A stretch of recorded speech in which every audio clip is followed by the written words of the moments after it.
दोस्तों स्टडी 91 के YouTube channel में आप सभी का बहुत बहुत स्वागत है। और आज दोस्तों एक बार मैं फिर से आप सभी के सामने हाजिर हूं 12 दिनों की स्पेशल सीरीज को लेकर के, जिसमें हम लोग कवर कर रहे हैं मंथली करंट अफेयर के प्रश्नों को। जी हां दोस्तों, 12 दिनों में 12 महीने का करंट अफेयर का सीरीज चलाया जा रहा है, जो कि बहुत ही स्पेशल है क्योंकि एक साल के करंट अफेयर का आप सभी को बेसब्री से इंतजार रहता है। ठीक है, और ऐसे में अगर एक एक दिन में एक एक महीने के करंट अफेयर कराए जाए तो आपका कॉन्सेप्ट बहुत ही अच्छे से क्लियर हो पाता है। आज हमारा चौथा दिन है, तो चौथे दिन में हम लोग कवर करने जा रहे हैं अप्रैल महीने के मोस्ट इंपॉर्टेंट करंट अफेयर के प्रश्नों को। चलिए शुरू करते हैं दोस्तों। आप लोग स्क्रीनशॉट वगैरह के लिए परेशान मत रहिए, क्योंकि स्क्रीनशॉट लेने की कोई जरूरत नहीं, आपको पीडीएफ दिया जा रहा है। नीचे डिस्क्रिप्शन में लिंक दिया गया है, वहां जाकर आप पीडीएफ डाउनलोड कर सकते हैं या फिर आप टेस्ट भी दे सकते हैं। ठीक है, टेस्ट भी पूरी तरह से निःशुल्क है, इसको याद रखेगा। जिन लोगों ने अभी तक हमारे यूट्यूब चैनल को सब्सक्राइब नहीं किया, और जल्दी से सब्सक्राइब कर लें, क्योंकि इसके माध्यम से आपकी तैयारी और भी बेहतर हो पाएगी। और अगर आपने एप्लीकेशन डाउनलोड कर लिया तो बेशक आपकी तैयारी जबरदस्त हो पाएगी। ठीक है, शानदार, जोरदार, जबरदस्त। चलिए शुरू करते हैं। तो दोस्तों ये आपके सामने जो करंट अफेयर के प्रश्न है, ये अप्रैल 2020 के प्रश्न है। अप्रैल महीने में जो कुछ महत्वपूर्ण घटनाएं घटी थी उनको समराइज करके एक बार फिर से आपके सामने प्रश्नों को लाया जा रहा है। पहला प्रश्न है दोस्तों कि हाल ही में सीपरी द्वारा जारी रिपोर्ट के संदर्भ में कौन सी कथन सही है, वो आपको बताना। सीपरी रिपोर्ट दोस्तों जो आया हुआ है उसके बारे में आपको यहां पर क्लियर करना है। ठीक है, सीपरी रिपोर्ट दोस्तों, यह सीपरी रिपोर्ट किससे संबंधित होता है? ये जो शस्त्र अस्त्र होते हैं उनसे संबंधित होता है। लिख रहा है इस रिपोर्ट में सर्वाधिक सैन्य खर्च के मामले में भारत जो है तीसरे स्थान पे है। ठीक है, तो पहले स्थान पे कौन सा देश है दोस्तों? पहले स्थान पे अमेरिका है, दूसरे स्थान पे कौन सा है? चीन है, और तीसरे स्थान पे कौन है? तो याद रखेगा भारत है। तीसरे स्थान पे कौन है? भारत। तो ये पहला वाला कथन बिल्कुल सही है। और यहां पर जो दूसरा कथन दे रहा है कि प्रथम स्थान पर अमेरिका है, यह कथन भी आपका सही है। इस वजह से यहां पर जो राइट ऑप्शन है वो क्या हो जाएगा दोस्तों? ऑप्शन नंबर 3 हो जाएगा। ठीक है, अच्छा कितना कितना खर्च कौन करता है? तो याद रखें दोस्तों, अगर हम अमेरिका की बात करते हैं तो इसका जो सैन्य पे खर्चा है वो है 732 अरब डॉलर। वहीं चीन है दोस्तों 231 बिलियन डॉलर पे। ठीक है, वहीं भारत जो है मात्र 71.5 बिलियन डॉलर पे। तो इसको भी याद रखेगा। ठीक है, भारत इस समय तीसरे स्थान पे। 2018 की बात करेंगे तो भारत चौथे स्थान पर था। ठीक है, चलिए आगे बढ़ते हैं। हाल ही में दिग्गज अभिनेता इरफान खान का निधन हो गया। ठीक है, किस रोग के कारण इरफान खान का निधन हुआ है? आपको सिंपल आपको यही बताना है। ठीक है, तो याद रखिए इरफान खान किस रोग से मरे थे? लिख रहा है कोरोना। ये तो एकदम गलत ऑप्शन है। ब्रेन ट्यूमर गलत है, हार्ट अटैक गलत है। उनको प्रॉब्लम थी न्यूरो इंडोक्राइन ट्यूमर का। ठीक है, क्या था? न्यूरो इंडोक्राइन ट्यूमर था, जिससे वो बहुत लंबे समय से जूझ रहे थे। बाहर उनका इलाज भी चल रहा था विदेश में, बट ठीक नहीं हो पाए थे और इसके बाद उनकी मृत्यु हो गई थी। ठीक है, तो याद रखिएगा कोलन इन्फेक्शन हुआ था, इसको भी आप याद रख सकते हैं। ठीक है, सबके चहेते थे वो भी ध्यान दीजिएगा। किस देश ने 2021 के विश्व मुक्केबाजी चैंपियनशिप की मेजबानी को गंवा दिया? दोस्तों मैं बता दूं, बड़ा जबरदस्त ये प्रश्न है दोस्तों। विश्व मुक्केबाजी चैंपियनशिप कराने का दायित्व तो मिला था भारत को, लेकिन भारत ने पता नहीं क्यों, मुझे नहीं पता क्या कारण हो सकता है, लेकिन भारत ने यहां पर जो एक फीस जमा करना पड़ता वो फीस नहीं जमा कर पाया, जिसके वजह से उसने इस मुक्केबाजी चैंपियनशिप की मेजबानी को गंवा दिया। ठीक है, भारत ने ऐसा किया है, मुझे नहीं पता ऐसा क्यों, लेकिन ऐसा करने की वजह से भारत पर जुर्माना भी लगा है। कितने का जुर्माना लगा है दोस्तों? तो याद रखिए 38,000 रुपए का जुर्माना भी लगाया गया है। तो आप इसको भी याद रखेंगे। ठीक है, आगे बढ़ते हैं। हाल ही में चर्चा में रहे ऑपरेशन द्विष्ट का संबंध कोरोना महामारी से है। तो दोस्तों पहला कथन है। दूसरा लिख रहा है कि भारतीय रिजर्व बैंक द्वारा ऑपरेशन द्विष्ट से अर्थव्यवस्था को सुधारने का प्रयास किया जा रहा है। दोस्तों बताऊं, आरबीआई के द्वारा यह ऑपरेशनल द्विष्ट को लाया गया था, और इसका तात्पर्य क्या है? तो मार्केट में किसी तरह से देखिए कोरोना जो ये महामारी था, इसमें जो सबसे बड़ी घटना घटी हुई है कि मार्केट जो है पूरी तरह से कोलैप्स हो गया। ठीक है, और लोग लॉकडाउन में अपने घरों में बंद हो गए, तो मार्केट में एक बार फिर से जो है पैसे का लेन देन बढ़े, इसके लिए दोस्तों ये लाया गया था। लेकिन कोरोना महामारी से इसका कोई संबंध नहीं है। रिजर्व बैंक के द्वारा अर्थव्यवस्था को सुधारने के प्रयास से इसको लाया गया था, ये दूसरा वाला कथन यहाँ पर सही है, लेकिन महामारी से डायरेक्ट इसका कोई संबंध नहीं है। तो ये बी वाला ऑप्शन आपका यहां पे सही हो जाएगा। थोड़ा सा आप और भी डिटेल में देख लेते हैं। देख रहा है कि हाल ही में भारतीय रिजर्व बैंक द्वारा खुले बाजार परिचालन में यानी ओपन मार्केट ऑपरेशंस जो होता है, उसके तहत सरकारी प्रतिभूतियों की एक साथ खरीद बिक्री के लिए इसे लाया गया था। ठीक है, उल्लेखनीय कि 27 अप्रैल 2020 से आरबीआई ने तरलता स्थिति तथा बाजार की स्थितियों की समीक्षा करके 10,000 करोड़ रुपए की सरकारी प्रतिभूतियों की खरीद बिक्री का निर्णय किया था। ठीक है, और उसी से संबंधित यह कार्यक्रम है। ठीक ठीक है, ऑपरेशन ट्विस्ट। ठीक है, आगे देखिए, हाल ही में विश्व बौद्धिक संपदा दिवस कब मनाया गया? बताइए, विश्व बौद्धिक संपदा दिवस अभी हाल फिलहाल में मनाया गया, ये कब मनाया गया दोस्तों? ये मनाया जाता अप्रैल माह में, हर वर्ष अप्रैल माह में 26 अप्रैल को मनाया जाता। कब मनाया जाता? 26 अप्रैल को विश्व बौद्धिक संपदा दिवस मनाया जाता। ठीक है, बौद्धिक संपदा दिवस यानी इंटेलेक्चुअल प्रॉपर्टी, ठीक है, इसको कहा जाता है इंग्लिश में। तो इंटेलेक्चुअल प्रॉपर्टी डे है, वर्ल्ड इंटेलेक्चुअल प्रॉपर्टी डे, ये हर वर्ष 26 अप्रैल को मनाया जाता है। ठीक है, डिस्क्रिप्शन में बहुत कुछ लिखा हुआ है, क्योंकि ये मंथली करंट अफेयर आपको पहले भी कराया जा चुका है, तो यहां पर मैं बहुत ज्यादा विस्तार से आपको लेके नहीं चलता हूं, फोकस वही करता हूं जहां मुझे थोड़ा सा आपको ध्यान दिलाना चाहिए। वर्चुअल कोर्ट के जरिए अदालतों में सुनवाई करने वाला पहला राज्य कौन सा बना है? ठीक है, वर्चुअल कोर्ट के जरिए अदालत में सुनवाई करने वाला पहला राज्य बना है उत्तर प्रदेश। कौन सा राज्य है? उत्तर प्रदेश है, जो वर्चुअल कोर्ट के जरिए क्या करने वाला है? सुनवाई करने वाला है। ठीक है, और अब दोस्तों अगर आप अप्रैल महीने में देखेंगे तो थोड़े से कम क्वेश्चन है। मई महीने में क्वेश्चन की संख्या थोड़ी ज्यादा है, फिर जून जुलाई पूरी तरह से लॉकडाउन था, इसलिए थोड़े से कम क्वेश्चन आपको देखने के लिए मिलने वाले हैं। हाल ही में सरकार ने लिख रहा है कि कितनी समय अवधि के लिए बैंकिंग उद्योगों को पब्लिक यूटिलिटी सर्विस घोषित कर दिया। कितने समय के लिए दोस्तों?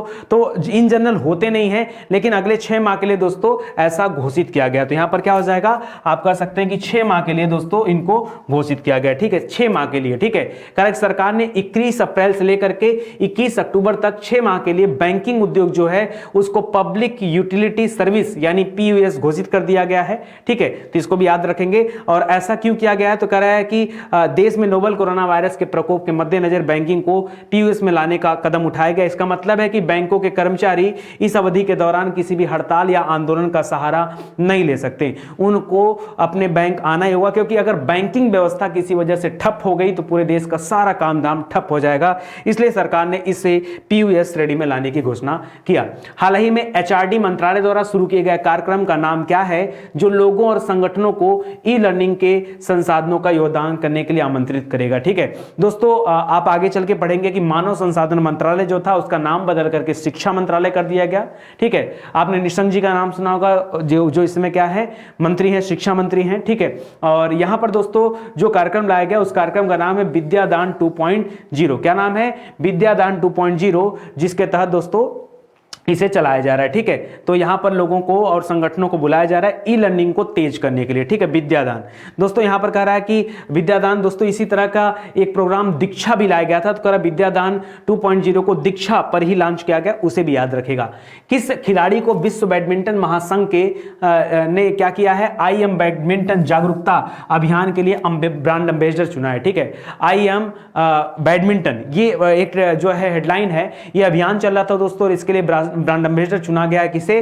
तो याद रखें दोस्तों, पीवी सिंधु को। किसे चुना गया है? बैडमिंटन प्लेयर है पीवी सिंधु, इनको चुना गया है आई एम बैडमिंटन जागरूकता अभियान के लिए। ठीक है, कह रहा है कि राष्ट्रीय पंचायती राज दिवस कब मनाया जाता है? तो याद रखें दोस्तों, इंटेलेक्चुअल प्रॉपर्टी डे अभी हम लोगों ने पीछे पढ़ा। ठीक है, वो मनाया जाता है दोस्तों 26 अप्रैल को। ठीक है, इंटेलेक्चुअल प्रॉपर्टी डे। और वहीं अगर इसकी बात करें तो ये मनाया जाता है 24 अप्रैल को। कब मनाया जाता है? हर वर्ष 24 अप्रैल को राष्ट्रीय पंचायती राज दिवस मनाया जाता है। बहुत बहुत इंपॉर्टेंट प्रश्न है, इसे स्टार लगा दीजिए, परीक्षा में खूब पूछा जाता है प्रश्न। ठीक है, इसको याद रखिएगा, इंपॉर्टेंट है। आगे देखिए, कह रहा है कि इजराइल ने अपने देश के पहले पूर्ण डिजिटल बैंक के निर्माण के लिए किस भारतीय सॉफ्टवेयर कंपनी को चुना है? इजराइल जो देश है दोस्तों, इसके साथ भारत का संबंध काफी अच्छा है। इसके लिए दोस्तों एक भारत इजराइल महोत्सव का आयोजन भी किया गया था जनवरी या फरवरी महीने में। ठीक है, मैंने आपको पढ़ाया भी था, और यह आयोजन हुआ था आपके महाराष्ट्र में। ठीक है, यह भी आपके लिए इंपॉर्टेंट था। और अब देखिए यहां पर कि इजराइल ने अपने देश में पूर्ण रूप से डिजिटल बैंक को लाने के लिए, उसका निर्माण करने के लिए भारत के टीसीएस कंपनी के साथ समझौता किया है। किसके साथ?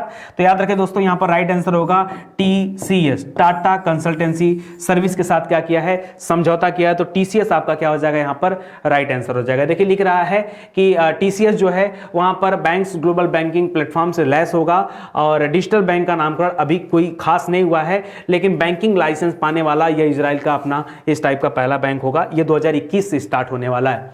प्रथम अरब देश जिसके द्वारा मैरिजुआना जो भांग होती दोस्तों, उसकी खेती को वैधता दे दिया गया है। ठीक है, मैरिजुआना जो भांग है उसकी खेती को वैधता दे दिया गया है। किसके द्वारा? तो याद रखें दोस्तों, लेबनान, फिलिस्तीन, सीरिया, मोरक्को, तो यहाँ पे जो राइट आंसर है वो है लेबनान। ठीक है दोस्तों, एकदम क्लियर कट आपको उत्तर पता होना चाहिए। परीक्षा में इतना समय नहीं होता, करंट अफेयर में आपको इतना जबरदस्त तरीके से मेहनत कर लेना है कि मतलब मजा आ जाना चाहिए। ठीक है, कुछ सोचना नहीं है, एकदम डायरेक्ट उत्तर पे पिक करना है। ठीक है, तो याद रखें मैरिजुआना जो भांग है दोस्तों, ये कहां संबंधित है? ये आपके लेबनान संबंधित है, जहां इसको पूरी तरह से वैध घोषित कर दिया। भांग की खेती खुले आमतौर पर की जा सकती है। ठीक है, और उसका निर्यात एक्सपोर्ट भी किया जा सकता है। ठीक है, तो इसको भी याद रखेगा। वर्ल्ड प्रेस फ्रीडम इंडेक्स 2020 जो आया था दोस्तों, कह रहा है कि इसके संदर्भ में पुष्टि कीजिए। कह रहा वर्ल्ड प्रेस फ्रीडम इंडेक्स 2020 में भारत की रैंकिंग कितनी है? 142वीं है। खुशहाली वाले में हम लोगों ने पढ़ा था कि आई लव यू के एक कदम आगे चले जाओ, 144 था।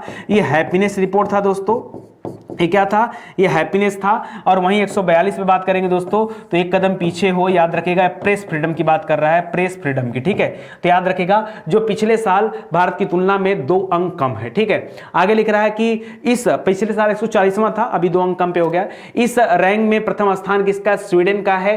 तो प्रेस फ्रीडम इंडेक्स में ना बाबा ना, मैंने बताया था कि लेटर देना, ना बाबा ना। ठीक है, तो यहां पर याद रखेगा ना बाबा ना मतलब नार्वे। ठीक है, नार्वे का दोस्तों पहला स्थान, स्वीडन का पहला स्थान नहीं। याद दिलाऊं का, मैंने आपसे कहा था ना कि आई लव यू बोलना हो तो फिर लेटर देना पड़ेगा, और लेटर देना पड़ेगा तो प्रेस से संबंधित बात आ गई, तो आप एक कदम पीछे हो। तो इसको याद रखेगा, यहां पर ना बाबा ना, लेटर देना कुटैया होगी। ठीक है, पढ़ाया था, अगर आपको याद होगा रैंक और इंडेक्स वाला वीडियो आपने देखा होगा तो मेरी ये लाइन आपको याद होगी। ठीक है, फिर से वही लाइन यहां पे आ गया। तो यहां पर पहला वाला पॉइंट तो सही है दोस्तों, दूसरा पॉइंट यहां पे गलत है। World press freedom index report को रिपोर्टर्स विदाउट बॉर्डर के द्वारा जारी किया जाता है, तो ये वाली लाइन क्या हो जाएगा? यहां पर सही हो जाएगा। तो आप कर सकते हो कि ए और सी यहां पर क्या है?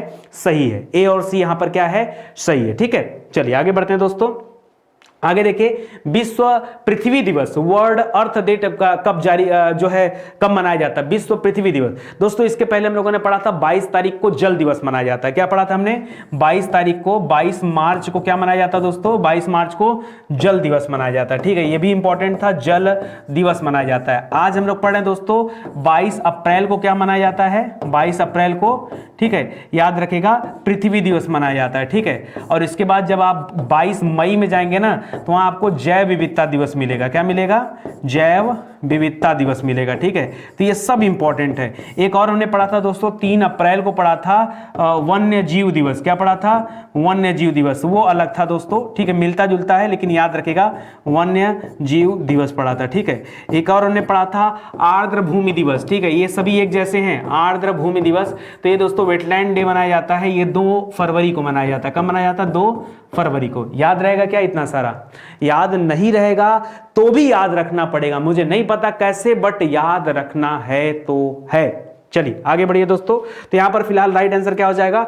यहां पे उत्तर होगा 22 मार्च, आपका सही उत्तर हो जाएगा। ठीक है, आगे देखिए, केंद्र सरकार द्वारा प्रतिवर्ष सिविल सेवा दिवस कब आयोजित किया जाता है? बहुत इंपॉर्टेंट, सिविल सेवा दिवस कब मनाया जाता है? तो देखो पृथ्वी रहेगी तब सिविल सेवा रहेगा। 22 अप्रैल को मनाया जाता है पृथ्वी दिवस। ठीक है, पृथ्वी दिवस। और सिविल सेवा दिवस दोस्तों याद रखेंगे, सिविल सेवा दिवस मनाया जाता है 21 अप्रैल को, एक दिन पहले। ठीक है, एक दिन पहले 21 अप्रैल को मनाया जाता है सिविल सेवा दिवस। ठीक है, तो यहां पर याद रखेगा 21 अप्रैल आपका क्या होगा? राइट आंसर हो जाएगा। ठीक है, हाल ही में चर्चित बेंगलुरु ब्लू क्या है? बेंगलुरु ब्लू दोस्तों क्या हुआ था कि बहुत चर्चा में बन गया था, क्योंकि जितनी भी फैक्ट्रियां थी, उद्योग थे, कोरोना काल में सब बंद हो गए।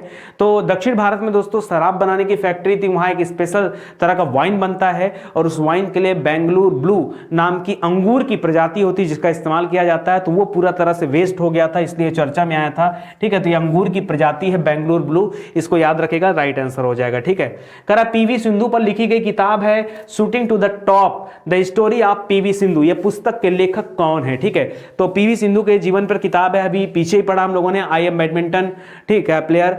ये अभियान से कौन जुड़ी थी? इसके लिए ब्रांड एम्बेसडर चुना गया था पीवी सिंधु जी को। और ये किताब किसने लिखा है? तो वी कृष्णा स्वामी ने लिखा है। किसने लिखा है? वी कृष्णा स्वामी ने लिखा है। तो आप इसको राइट आंसर कर लीजिएगा। ठीक है, कह रहा है वर्ल्ड वाइड फंड द्वारा यानी WWF के द्वारा जो इंडिया वाला है उसमें ब्रांड एम्बेसडर किसे चुना गया था? तो रोहित शर्मा, विश्वनाथन आनंद, नेगी, परिमार्जन या हरिकृष्ण पी। तो याद रखें दोस्तों, विश्वनाथन आनंद को चुना गया था। ठीक है, विश्वनाथन आनंद को। इसके पहले विश्वनाथन जैसा नाम हम लोगों ने पढ़ा था। ठीक है, SN विश्वनाथन जो RBI में डिप्टी गवर्नर थे, उन्होंने अपना इस्तीफा दिया था। उनका नाम भी आप याद रखेगा। विश्वनाथन जो भी थे, ये भी विश्वनाथन है। ठीक है, तो ये भी याद रखेगा। और इनकी अभी एक हाल फिलहाल में किताब भी लॉन्च होगी, माइंड मास्टर। मास्टर माइंड मत बोलिएगा, माइंड मास्टर किताब का नाम है। ठीक है, आगे बढ़िए। विश्व विरासत दिवस कब मनाया जाता है? ठीक है, इसी दिन तो मेरा विवाह हुआ था, मैं कभी भूल नहीं सकता। ठीक है, विश्व विरासत दिवस कब? तो याद रखिए, हर वर्ष 18 अप्रैल को दोस्तों क्या मनाया जाता है? विश्व विरासत दिवस मनाया जाता है 18 अप्रैल को। तो यहां पर जो राइट आंसर हो क्या हो जाएगा? 18 अप्रैल आपका सही हो जाएगा, विश्व विरासत दिवस। ठीक है, और अभी यूनेस्को का जो 43वां सत्र हुआ था, उसमें जयपुर को क्या किया गया? विश्व विरासत स्थल घोषित किया गया है। ठीक है, शहर घोषित किया गया है। इसके अलावा मध्य प्रदेश की भी 2 शहर हैं, ग्वालियर है, एक और है। ठीक है, बहुत फेमस नाम है, जहां पे फोर्ट वगैरह बहुत सारे हैं। ठीक है, तो उनको भी दोस्तों ओरछा को ओरछा को और ग्वालियर को, ठीक है, दोनों को इस सूची में और भी शामिल कर लिया गया। ठीक है, तो उसको भी आप याद रखेगा। करा कि किस देश ने WHO की फंडिंग पर रोक लगा दिया? ठीक है, अभी देखिए लास्ट टाइम क्या हो रहा था, जब कोविड काल था, तो ये हुआ अमेरिका ने जो है आरोप लगाया WHO के ऊपर कि इसको पता था लेकिन इन्होंने ठीक ढंग से बताया नहीं, तो पूरी की पूरी फंडिंग पर ही रोक लगा दिया अमेरिका ने। और याद रखेगा, तो इस मामले से संबंधित कौन है? आपका USA हो जाएगा, USA यानी अमेरिका हो जाएगा। ठीक है, कोई दिक्कत? समझ में आ रहा ना? चलिए आगे बढ़ते हैं दोस्तों अगले क्वेश्चन की तरफ। तो आगे देख लीजिए, आसियान। आसियान को बोलते हैं दोस्तों association of south east Asian Nations. ठीक है, इसको आसियान बोलते हैं। करा आसियान की आभासी सम्मेलन की अध्यक्षता कौन किया? देखिए वर्चुअल यहां पर कॉन्फ्रेंस हुआ है, क्योंकि कोरोना काल में सभी तरह के कॉन्फ्रेंस रद्द कर दिए गए थे, तो वर्चुअल हुआ है। ये हुआ है वियतनाम में। कहां पर हुआ दोस्तों? ये हुआ है वियतनाम में। वियतनाम सुना है ना? वियतनाम की राजधानी कहां है? हनोई। कहां पर है? हनोई। ठीक है, तो इसको भी याद रखेगा, वियतनाम आपका राइट आंसर हो जाएगा। वह दक्षिण भारतीय राज्य जहां पैंग्यो भुजिया नामक भूमिगत मछली की प्रजाति का खोज किया गया है। पैंग्यो भुजिया मछली दोस्तों ये मीठे पानी में रहने वाली मछली है जो जमीन के अंदर पाई जाती है, और इस तरह की मछली पाई जाती है केरल में दोस्तों। इसी तरह से एक प्रजाति की चर्चा हम लोगों ने सुना था, जो गुफा के अंदर पाई जाती मछली, वो कहां से संबंधित थी? तो मैंने बताया था पानी बरसता है खूब ढेर सारा मेघालय में, तो मेघालय आपका क्या हो जाएगा? राइट आंसर हो जाएगा। गुफा वाली मछली वो मेघालय से संबंधित है, जबकि भूमिगत मछली ये कहां संबंधित है? केरल से संबंधित है। कोरिलेट करके जहां होगा वहां मैं बताऊंगा जरूर आपको। ठीक है, भारतीय रिजर्व बैंक के किस पूर्व गवर्नर को IMF प्रमुख क्रिस्टिना जॉर्जिवा के बाहरी सलाहकार समूह में शामिल किया गया है? ठीक है, तो दोस्तों हमारे देश के बहुत प्रसिद्ध अर्थशास्त्री हैं रघुराम राजन जी, जिनको IMF के इस समूह में शामिल किया गया, रघुराम राजन जी को। ठीक है, प्रेजेंट टाइम में तो गवर्नर कौन है? शक्तिकांत दास जी हैं, लेकिन रघुराम राजन जी का नाम याद रखेगा। बिमल जालान का नाम भी याद रखेगा, ये भी पूर्व गवर्नर रह चुके हैं, तो ये भी इंपॉर्टेंट नाम है। उर्जिदार पटेल के नाम से आप जानते ही हैं। ठीक है, आगे देखिए दोस्तों, आगे देखिए, दरबार मूव व्यवस्था पर विचार कीजिए। दरबार मूव क्या होता है दोस्तों? हर 6 महीने पे दरबार मूव किया जाता है। कहां पर? अच्छा, इसमें बहुत सारा खर्चा भी होता है, लेकिन इस बार कोरोना काल के चलते 146 से 148 वर्ष बाद ऐसा हुआ है कि इसको जो है मूव नहीं किया गया। ठीक है, तो इसको ध्यान दीजिएगा, हर 6 महीने पे राजधानी शिफ्ट कर दिया जाता है, उसी को दरबार मूव के नाम से जाना जाता है। 148 साल है। ठीक है, ये राजधानी हस्तांतरण की प्रक्रिया होती है। कर 1872 में डोगरा शासक महाराजा रणबीर सिंह द्वारा बेहतर प्रशासनिक व्यवस्था स्थापित करने के उद्देश्य से इस तरह की प्रक्रिया स्टार्ट किया गया था, लेकिन इस बार रोक दिया गया। ठीक है, तो ये सही है, लेकिन यहां पर दूसरी बार रोका गया दोस्तों, ये गलत है। ये दूसरी बार नहीं, पहली बार रोका गया, तो यहां पर आप कर सकते हैं केवल 1 और 2 सही है, यानी A और B सही है, C वाला यहां सही नहीं है। ठीक है, और अगर अभी तक आपने हमारे YouTube चैनल को सब्सक्राइब नहीं किया मेरे भाई, तो जल्दी से सब्सक्राइब कर लीजिए, क्योंकि इसके आधार पर आपकी तैयारी बहुत गजब की हो सकती है। विश्वास करिए, अगर आप लगातार स्टडी 91 से जुड़े रहेंगे तो बेशक आपको बहुत सारे अच्छे अच्छे मटेरियल मिलते रहेंगे आगे। ठीक है, जिसके माध्यम से आप और भी बेहतर तैयारी कर सकते हैं। ठीक है, चलिए आगे आते हैं दोस्तों। मानव संसाधन विकास मंत्रालय ने कौन से ऑनलाइन अभियान की शुरुआत किया है? ठीक है, भारत पढ़े ऑनलाइन, ऑनलाइन भारत पढ़े, सब पढ़े ऑनलाइन, हम पढ़े ऑनलाइन। ठीक है, तो याद रखिए एक ही जैसा नाम है, कंफ्यूजन हो सकता है, बट राइट आंसर है भारत पढ़े ऑनलाइन। इस अभियान की शुरुआत किसके द्वारा किया गया है? मानव संसाधन विकास मंत्रालय के द्वारा किया गया है। इसके अलावा दोस्तों विद्या 2.0 भी आपने पढ़ा था, या दीक्षा प्लेटफॉर्म के बारे में सुना था, ये सभी प्लेटफॉर्म भी मानव संसाधन मंत्रालय से जुड़े हुए हैं। ठीक है, करेक्ट, किस केंद्र शासित शासित प्रदेश ने कोरोना वायरस से निपटने के लिए ऑपरेशन शील्ड की शुरुआत किया है? ऑपरेशन शील्ड हो गया, 5T प्लान हो गया, ये सभी कहां संबंधित है? दिल्ली से संबंधित है। तो आप याद रखिएगा यहां पर राइट आंसर हो जाएगा दिल्ली। ऑपरेशन शील्ड कहां संबंधित है? दिल्ली से संबंधित है। ठीक है, शील्ड का अपना एक फुल फॉर्म था दोस्तों। एस माने होता है घरों को सील करना, इसलिए सीलिंग ऑफ एरिया। एच माने होता है होम क्वारंटीन, ताकि आप अपने घर में रहें। ठीक है, आई माने हो जाता है आइसोलेशन ऑफ इन्फेक्टेड पेशेंट, जो इन्फेक्टेड लोग हैं उनको अलग करना, ठीक है, आइसोलेट करना। और इसेंशियल सर्विसेज इंश्योर करना, ताकि जो आवश्यक चीजें हैं वो लोगों को मुहैया कराया जा सके। ठीक है, लोकल सैनिटाइजेशन, ठीक है, स्थानीय लेवल पे सैनिटाइजेशन किया जाए, डोर टू डोर सर्वे करना। ये पूरा एक ऑपरेशन शील्ड का जो फुल फॉर्म है उसको याद रखेगा। तो ये स्टार्ट किया गया था दिल्ली के द्वारा। नासा ने वर्ष 2024 तक चंद्रमा के दक्षिण ध्रुव पर पहला मानव शिविर स्थापित करने के लिए अपना मिशन स्टार्ट कर दिया गया है नासा के द्वारा। दोस्तों इसके पहले 1969 में, ठीक है, सबसे पहले नील आर्मस्ट्रांग ने चंद्रमा पर अपना पहला कदम रखा था। 1972 आते तक में चंद्रमा पर लोगों ने जाना बंद कर दिया, बट बहुत दिनों के बाद नासा ने एक बार फिर से चंद्रमा मिशन करने की ठानी है। और आर्टेमिस, इस मिशन का नाम क्या दिया है? आर्टेमिस रखा गया है। ठीक है, क्या नाम है? आर्टेमिस मिशन है। तो यहां पे राइट आंसर हो जाएगा दोस्तों आर्टेमिस, आपका सही उत्तर हो जाएगा। ठीक है, आगे आइए दोस्तों, कोरोना वायरस से निपटने के लिए 5T प्लान, अभी भी मैंने चर्चा किया 5T प्लान दोस्तों, ये भी दिल्ली से संबंधित है।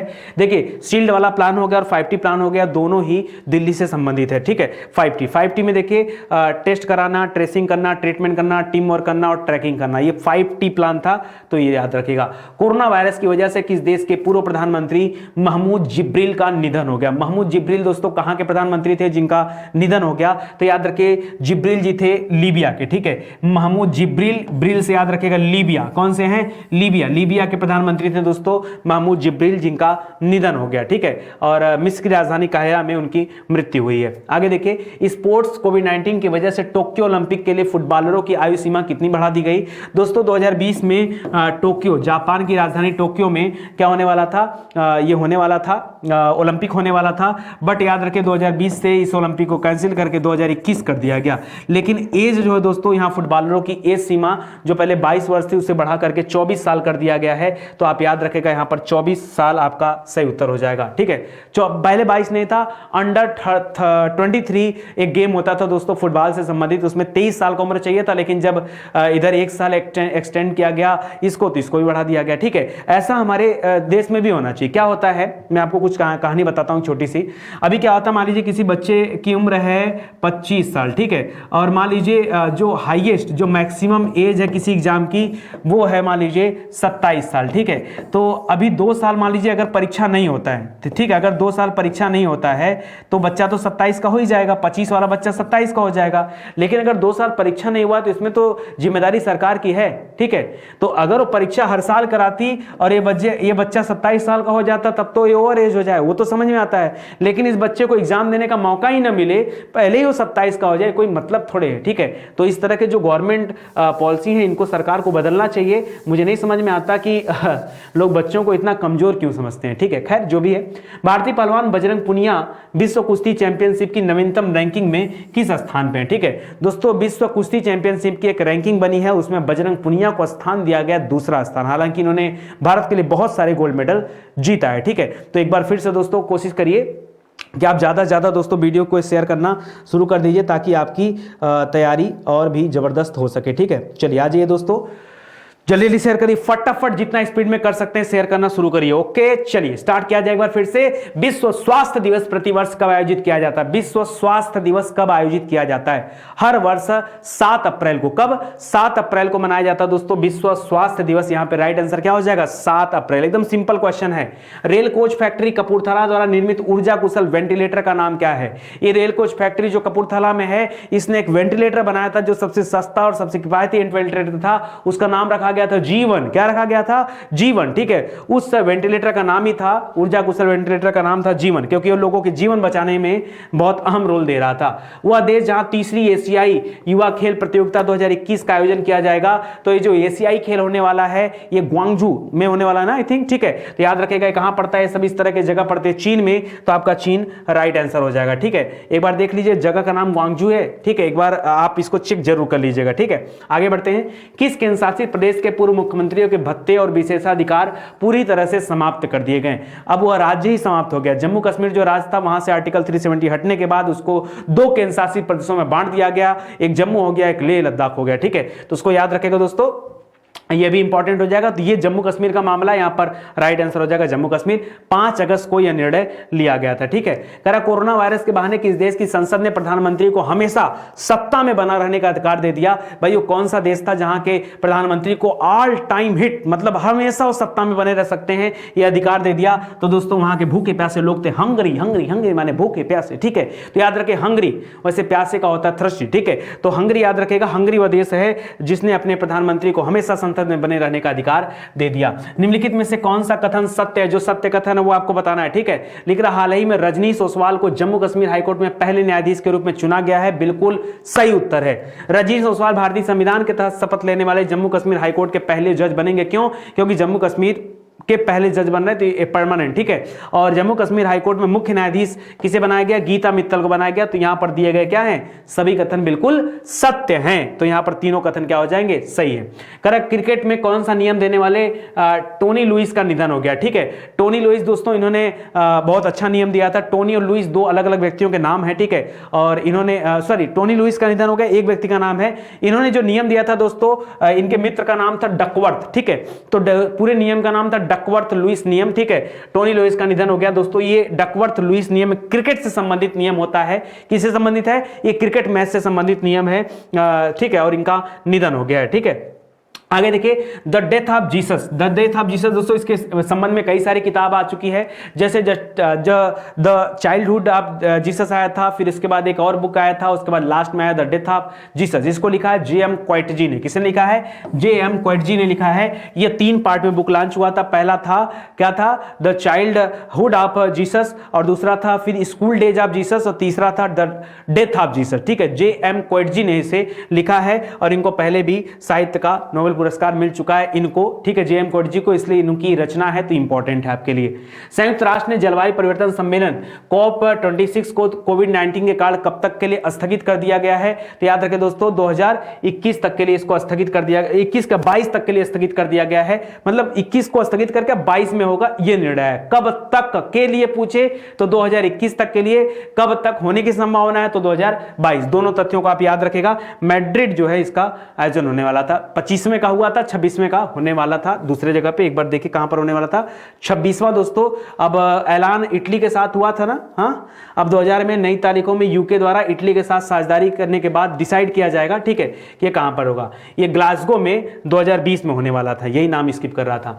कोरोना वायरस की वजह से नोबेल पुरस्कार से सम्मानित फिलिप वारेन एंडरसन, ठीक है, इनका निधन हो गया दोस्तों। और ये किस क्षेत्र में इनको नोबेल का पुरस्कार दिया गया था आपको ये बताना है दोस्तों। भौतिकी का नोबेल इनको दिया गया था, भौतिक विज्ञान का नोबेल इनको दिया गया था, फिलिप वारेन एंडरसन को, जिनका निधन हो गया। कोरोना वायरस की वजह से मशहूर कॉमेडी एक्टर केन सिमुरा का निधन हो गया। केन सिमुरा दोस्तों कहां से थे, बिलोंग करते थे? जापान से बिलोंग करते थे। कहां से? जापान से बिलोंग करते थे। कॉमेडी एक्टर थे, बहुत प्रसिद्ध थे। ठीक है, किस राज्य ने प्रज्ञाम ऐप को लॉन्च किया? प्रज्ञाम ऐप दोस्तों अभी हाल फिलहाल में आपको ऐप और वेब पोर्टल के बारे में मैंने पढ़ाया था, तो उसमें मैंने पढ़ा था कि प्रज्ञाम ऐप झारखंड सरकार के द्वारा लाया गया था, और इसमें स्पेशल ई पास जारी किया गया था। क्या जारी किया गया था? ई पास के लिए दोस्तों जाना जाता है। ई पास जारी किया गया था झारखंड सरकार की तरफ से। ठीक है, तो याद रखिएगा यहां पर झारखंड क्या हो जाएगा आपका? राइट आंसर हो जाएगा।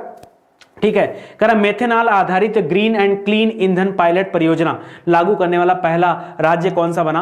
दोस्तों इसके अलावा हम अभी इसके पिछले वाले वीडियो में पढ़े थे बायोफ्यूल पॉलिसी। ठीक है, बायोफ्यूल पॉलिसी लागू करने वाला पहला कौन बना था? तो हम लोगों ने पढ़ा था राजस्थान बना था। कौन बना था? राजस्थान। ठीक है, तो इसको भी याद रखें दोस्तों। अब तो एथेनॉल आधारित जो है पेट्रोलियम आ चुका है, ईंधन आ चुका है, जिसको E2.0 का नाम दिया गया है, तो उसको भी आप याद रखेगा। वो तो दिसंबर में भी आएगा। ये भी याद रखें, ग्रीन एंड क्लीन ईंधन पायलट परियोजना ये लागू करने वाला असम दोस्तों ये पहला राज्य है। असम है जहां पर ये लागू किया गया है। ठीक है, कह रहा international union for conservation of nature द्वारा लुप्त प्राय प्रजातियों की लाल सूची में किसे शामिल किया गया है? ठीक है, कह रहा कि फाइटिंग पिग्स और हम बैक मैसिर, ठीक है, या फिर गोल्डन फिश या वेल्स कैटफिश, ठीक है।